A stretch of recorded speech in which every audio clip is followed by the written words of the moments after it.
Hello everybody, welcome back to my channel, Red Elevator. I am Nina Takesh. This is the Red Elevator. That's right, she's still red. I will never paint her. And I am very excited because she is also on theme today for the holiday season. We are going to decorate the holiday table, and I can't wait to show you my tricks and how to get your styling done right. Follow me.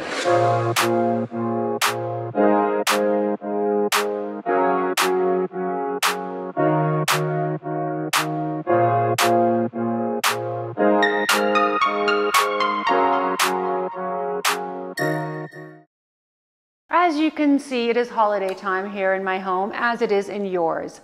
So I am so glad to have you guys here today so I can show you how to decorate your holiday table right in time for the holiday season. I like the no holiday decor than like the no kitchen. So this is going to be the no holiday. And by that I mean I will show you my tree. It basically is a beautiful tree that only has one ornament. I love to change things up this year. I have my garland that is wrapped minimally around my staircase, no bows, no frill, just a very earthy kind of Christmas vibe. And that is going to be a little bit my theme for the holiday table. I did jazz out my foyer table just a little bit. I used the objects that I have every day, and then I surrounded them by the pine stems that I found around the periphery of the house. So a lot of what I like to do is use things that I already have or use things that are available to me without having to completely purchase new items every year.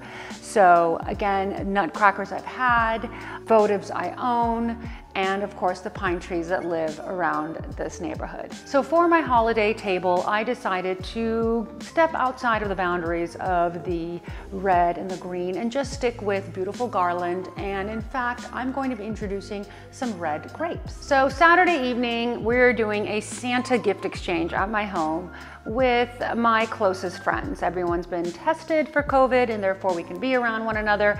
And this is how I plan on setting the table. First and foremost, you want to use a beautiful white linen tablecloth. Sometimes I use tablecloth, sometimes I do not, but for the holidays, because it's white and because I'm feeling it, we're going to use a white tablecloth. Then the next thing we are going to do is that we are going to layer this table with garland. At $5 a square foot, you really can't go wrong with buying garland. They are everywhere. There's a plethora of them.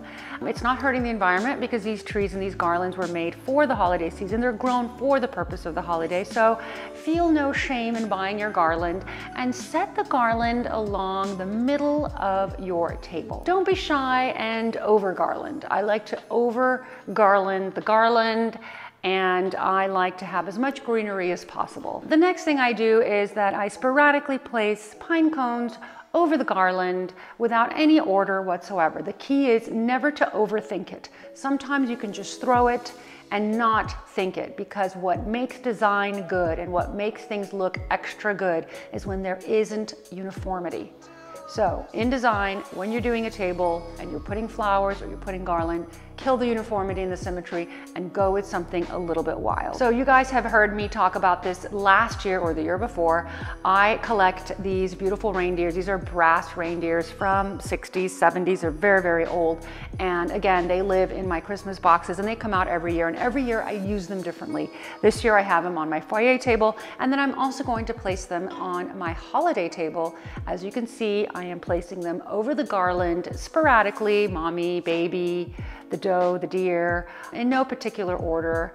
And therefore, this really gives it a much elevated and a much fun sense of holiday design for your dinner party. I'm also going to take this micro minute to ask you guys to please subscribe and give this video a thumbs up. All of that helps the algorithm, which helps the channel, which helps me, which therefore allows me to give you guys more content. So once I have my dinner place settings down, I have my main plate, I've got my salad plate, and then I'm going to put my linen napkin. I like to put my linen napkins under the plate, which is a really chic way of doing it. It's really between the salad plate and the dinner plate, which allows the guests to quietly and seamlessly pull the napkin from the plate and place it nicely on their laps. Next, I'm going to place my silverware on the table. Remember, you eat from out to in. So if you have a salad fork, you would place it on the left, on the outskirt, and then you will put your dinner fork next to it, closer to the plate. Same thing will happen again to the right. You're going to have your knife, and then you're going to have a spoon if you're having soup or anything like it. Again, I repeat, knives on the right, forks on the left, and of course if you are serving dessert, which most of us are during the holiday season, which is why we're gonna have to go all on a crash diet together after, but I would put the spoon for your dessert on top of the plate, facing any direction you like, because I say so. Next, I highly recommend that you use crystal stemware. Crystal stemware is very elevated, and the noise it makes when you guys are cheering and toasting is so much more pleasant than regular glass, and that definitely sets the mood for a wonderful holiday dinner party. Nothing says wonderful, fabulous Liberace vibes than candelabras. If you have them, use them. Use tapered candles that are non-drip if you can. In fact, I will link my favorite tapered candles below in the description box because I get them from Amazon and they literally don't drip. It cuts a lot of pain out of your holiday table decor. For all parties, and especially for holiday parties, my recommendation is to mix the couples. Please do not put a wife next to a husband, or a girlfriend next to a boyfriend, or a girlfriend next to a girlfriend. Mix it up. If there are pairs of people who live together, they must be separated because you will have new conversation, you will have fresh conversation, and you are mixing it up. So for that reason, I always have place cards. Place cards allow people not to take the seat that they are most comfortable in, or those that are shy to hide at the end of the table, but it allows people to have a wonderful dinner party time, and it allows you a little bit of control. I know some of us Virgos, such as myself, love control. So this is the way you can control your dinner party. Finally, for the pièce de résistance, which I promised you guys this year, because you guys know I have the china habit and I have 700 million sets of china. But this year I'm gonna use my china that has little grape leaves on it and grapes. So what I'm going to do is I'm going to throw real grapes in the center of this table. Look at how wonderful and chic and sweet this looks.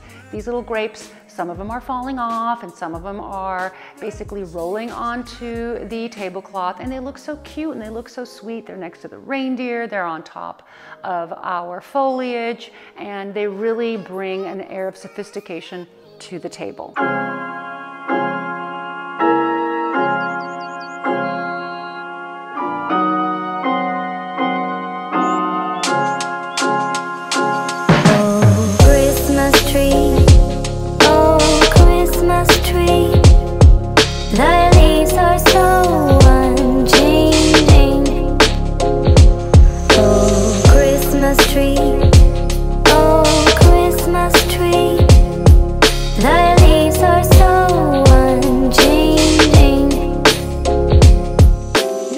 For joining me on this very fun episode of how to decorate a beautiful Christmas home and table. I want to thank you guys so much for being so supportive. I read every one of your comments. I literally smile from ear to ear when I have beautiful, nice, positive comments from you guys, and I have to say I get them all the time. They are mind-blowing. I love you guys. I want to wish everyone a very, very safe, happy holiday. Make sure you use ride shares. Don't drink and drive, very important. Stay safe. Have a wonderful holiday, and we'll see you again next week on a very fun episode of The Red Elevator.